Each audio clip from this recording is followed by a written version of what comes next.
George Pickens. Now, obviously, franchise tagged by the Dallas Cowboys. This past season, 93 receptions, 1,400 yards, 9 TDs. Phenomenal season with the Dallas Cowboys. He was a crucial piece to this offense when you look at it. You think back to the days of Amari Cooper and CeeDee Lamb, how good they looked.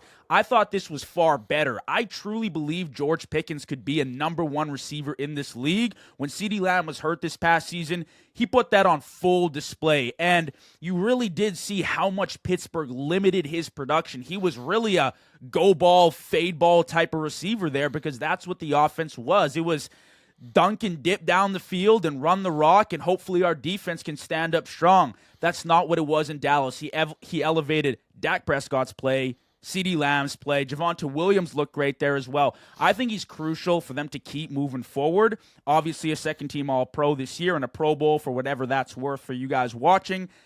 They obviously franchise tagged him. I think it's important they give him a monster deal. I think it just has to happen. I mean, there are very few receivers in the league that have the jump ball, contested catch ability, but can also take a slant to the house, right, to have that versatility. So I like George Pickens in Dallas, franchise tagged. What are your thoughts? Where do you see him in the future?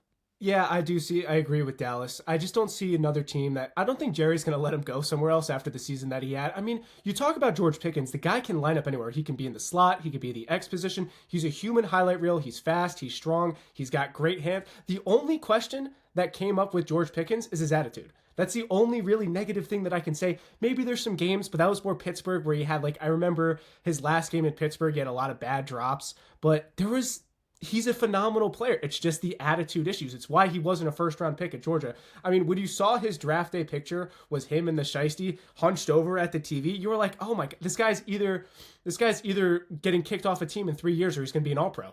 And he was a second-team All-Pro. Yeah. So I just don't see anywhere else to go. If I was to say, let's play devil's advocate and let's say Jerry's willing to deal at the table, obviously New England is a place, they need somebody. They've dealt with, that diva-ish receivers and Stephon Diggs. It looks like he might be out of the door because of all that court case stuff. Not going to get into that too much, but I'd say if I had to pick somewhere, that's the place where I'd say if Jerry was going to let him go, but I don't see Jerry letting him go at all. Jerry loves his stars, and he's staying in the Big D for next season.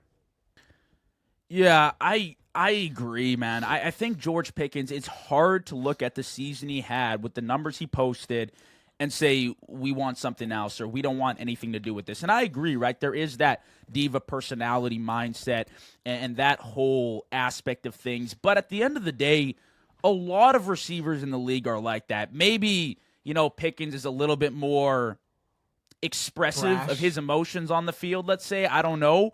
But at the same time, if he's producing for you like that, I would say, Connor, around midseason Thanksgiving, they looked like one of the best, if not the best offense in the league. I was watching them around that period pretty closely, and there were a few weeks where you were seriously considering having the Dallas Cowboys in your playoff picture if they could carve things out. Now, obviously, it didn't work out. The defense just wasn't good enough. Eberflus looked like garbage. I'll talk about a free agent I might see going to Dallas on the defensive side of the ball a little later, but I think that's where they need help. They already have things addressed offensively. Dak had one of the best seasons of his career late after injury. I think that has a lot to do with both CeeDee Lamb and George Pickens on the lineup. So I'm happy they tagged him, and hopefully they give him the money he deserves, because after that kind of season, it's hard to say he doesn't deserve it. I mean, I get it. Pittsburgh, maybe there was a lot left to be desired, but now you look at Dallas, it's like, it's undebatable. He deserves the money. He's one of those versatile number one receivers you just can't pass up on. And we've seen that, right, with Devontae Adams, Puka in LA, how far that took them. I think it could be the same in Dallas.